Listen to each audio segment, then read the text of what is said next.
జిల్లా పెద్దగుండవెల్లిలో రైతులు అష్టకష్టాలు పడుతున్నారు. అకాల వర్షానికి ఐకేపీ సెంటర్ కు తీసుకొచ్చిన ధాన్యం తడిసిమోతైంది. వర్షానికి ధాన్యం కొట్టుకుపోతుందని రైతులు ఆవేదన వ్యక్తం చేస్తున్నారు.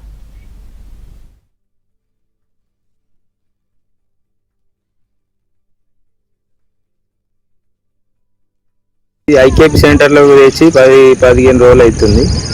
అయితే ఈ అకాల వర్షాలతోటి ఇబ్బంది అవుతుంది. ఈ గవర్నమెంట్ పరదలు ఇస్తలేరు. పరదలు ఉంటే జర మీద కప్పుకుంటూ అటు ఇటు చేస్తున్నారు. మా ఉన్న పరదలతోటి పోస్తున్నాం చీర పరదలు అది ఇది గవర్నమెంట్ జర వెంటనే స్పందించి కొనుగోలు చేయాలని విజ్ఞప్తి చేస్తున్నాం. ఈ వర్షాలకు తేమ శాతం వస్తలేదు, అట్లే ఉంచుతుంది.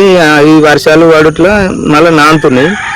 ఇది 17-18 ఉన్నా కొనుగోలు చేయాలి గవర్నమెంట్, కొనుగోలు చేయాలని విజ్ఞప్తి చేస్తున్నాం.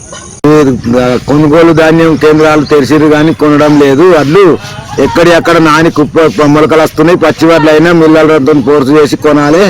మొత్తం ఇప్పుడు 7 ఎకరాల చేను అంతా నాని కుప్పలైనా మడుగు కట్టింది. మడుగులలో కొట్టుకుపోయే వడ్లన్నీ ఇక రైతులు మాత్రం ఇప్పుడు ఆదుకోపోతే రైతు అనేటోడు లేకుండా అవుతారు. వరి కోసి 15 రోజులు అవుతుంది. అకాల వర్షాల వల్ల చాలా ఇబ్బంది అవుతుంది. ఏపీఎం కానీ ఏవో కానీ మా మీద స్పందించి వెంటనే కవర్లు ఇవ్వగలరని కోరుతున్నాం. ఆరబెట్టినాం, వెంటనే నాంతా ఉన్నాయి.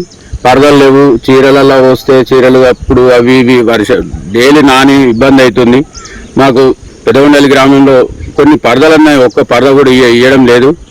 మొత్తం రోజు ఇదే బాధ. వానకు 2 టైమ్స్ నాని. ఇప్పటికీ గవర్నమెంట్ వెంటనే స్పందించి ఏవో వారు కానీ ఏపీఎం ఏవో కానీ స్పందించి మా రైతుల పట్ల దయగా చూపెట్టారని కోరుకుంటున్నాం. ఈ వర్షానికి వడ్లు మొన్న తడిచిన తుఫానుకు ఇవాళ తడిచిన తుఫానుకు మొన్న మొలకలు వచ్చినాయి, అవి పారవచ్చినాం. మళ్ళీ ఇప్పుడు మొలకలు వచ్చే అవకాశం ఉన్నది. ఈ గవర్నమెంట్ తొందర తేమ శాతం ఎక్కువ ఉన్నా కానీ జర కొనుగోలు చేయాలని కోరుతున్నాం.